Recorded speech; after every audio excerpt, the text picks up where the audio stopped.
All right, a happy Saturday morning. We are pumping out a bunch of videos today. I am in I'm in California right now, and it is it's beautiful outside right now. I usually never do videos outside, but I figured let's enjoy like nature's beauty. I got birds chirping behind me. I got the ocean to my right. I am on my way up to LA for TV, and going to enjoy these playoffs the next 2 days. And we've got the Dallas video out. We've got Sacramento. We've got Atlanta. We've got Chicago. We're going to do a lot of the other videos closer to the lottery. I figured there's no need to put Utah and Charlotte and Washington out right now, but I figured we'd put out some of the videos. And we're going to do Phoenix right now. Hopefully everyone is doing great, and you can read the articles on ESPN.com.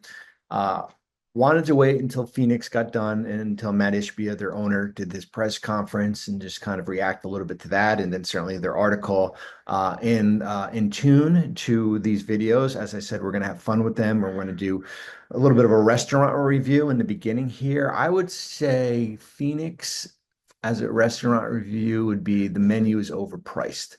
It looks good, man. Like you look at it, but the menu is overpriced. And I'm going to raise my hand right now. When my bosses at ESPN.com ask us to send in predictions, and I know people love holding that against people. You know who I picked to get to the NBA Finals this year? Oh, yikes. Phoenix Suns. And I drank the Kool-Aid. I actually honestly thought that the addition of Tyus Jones and some other moves they made to the bench and a year with Royce O'Neal and Grayson Allen coming off that year. And then, of course, what I saw with Devin Booker in the summer and in Olympics, and Devin Booker certainly I think Devin Booker had a really good year in Phoenix, and then Kevin Durant having a top 10 player. And I thought Bradley Beal would rebound. And then when you watch them, as you always say, what looks good on paper does not always translate to the court. And a team that had zero identity, zero fight, some quit to it, no defensive identity. And that is what happens. Sometimes when you assemble talent, it doesn't always translate to on the court. And can we blame the coach? I think you can. I think coaching in this league matters. You look at what some other organizations were able to do. Look at Brooklyn with Jordy Fernandez. He had a tenth of the talent, and no offense to the Nets roster, of what Phoenix had, and was able to squeeze everything out.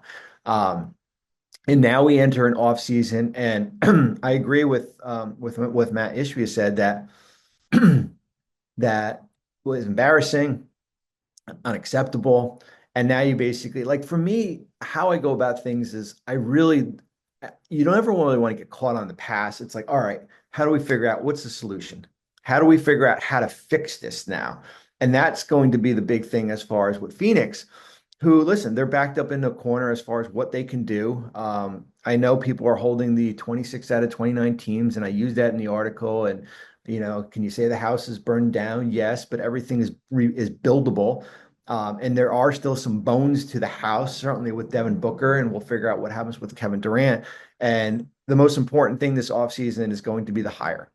What they do with their head coach, which will be the third in 3 years, is probably one of the most important decisions in franchise history. And it can't be the retread, recyclable, and no offense to some of the other coaches. You've seen that you can go out and hire an assistant coach and still have the same success as somebody who's established. And you see what Jordy Fernandez was able to do in Brooklyn. You see what Will Hardy was able to do his first 2 years in Utah. You see that all you got to do is just kind of take a leap of faith and kind of rip off that security blanket and that insurance policy that we've got an established guy. And I think Frank Vogel is a good coach, and and Bud is a good coach, but sometimes it just doesn't fit.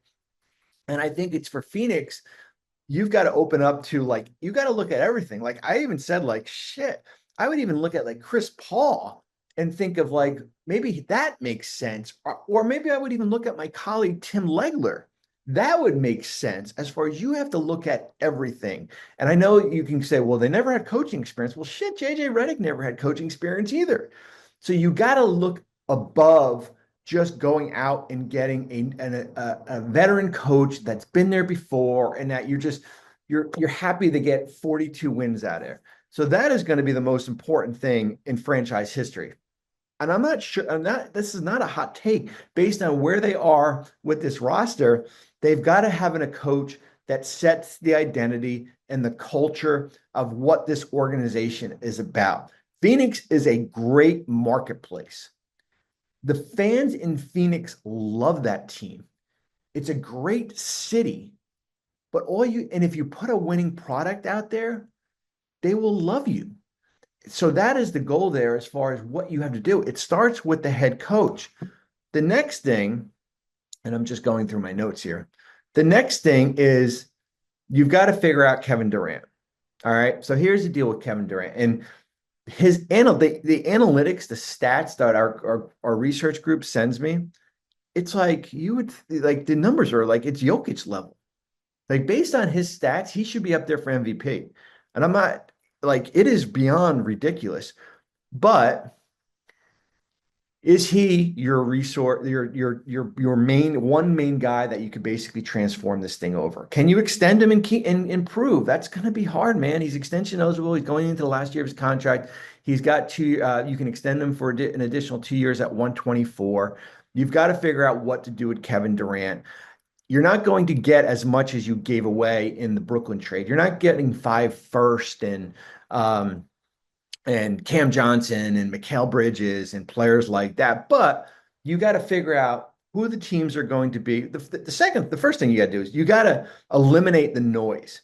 And when I say eliminate the noise is you cannot turn the Kevin Durant sweepstakes, if that's what they're going to do, into a circus.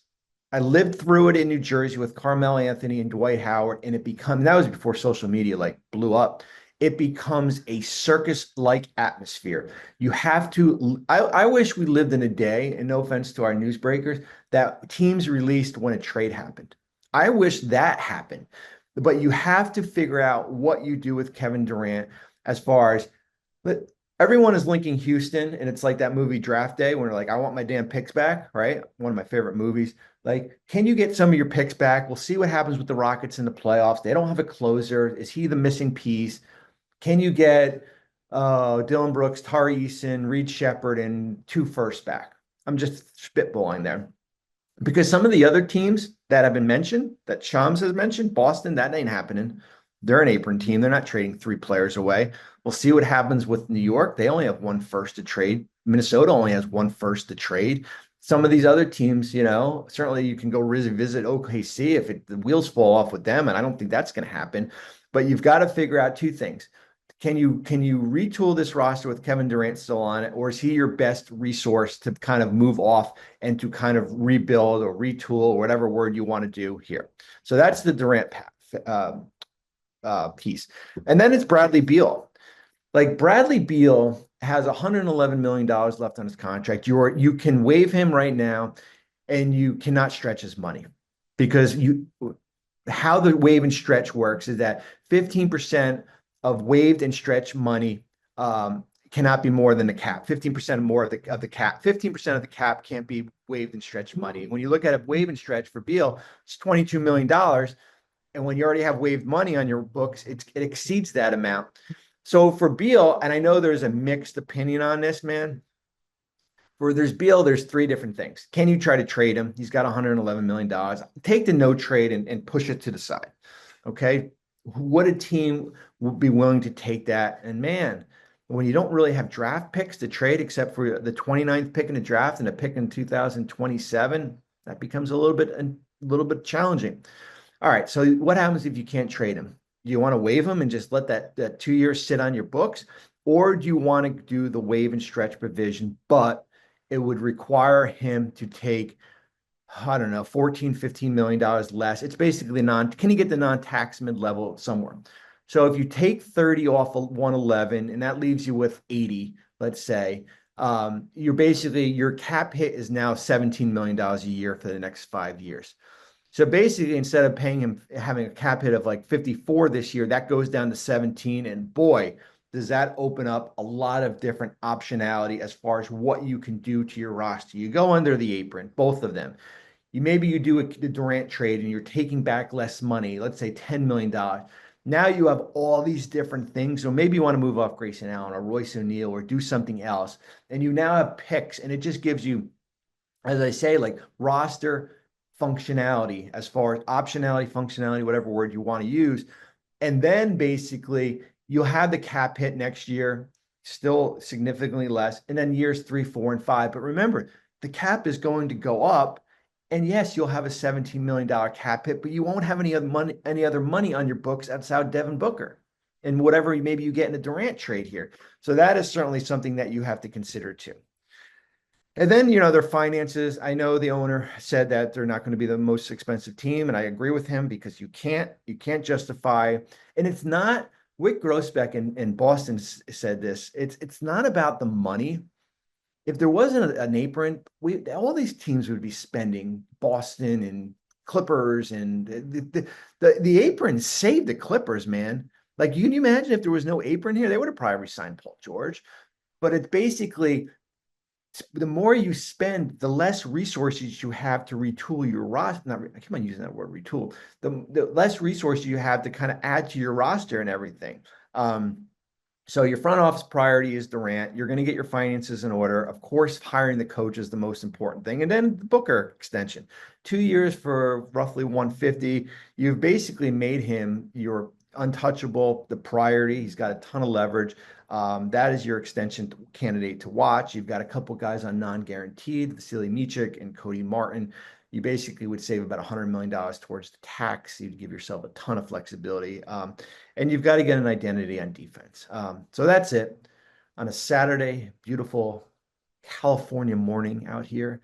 I can hear the birds chirping. The restaurant review is not kind, an overpriced menu. And we will talk soon.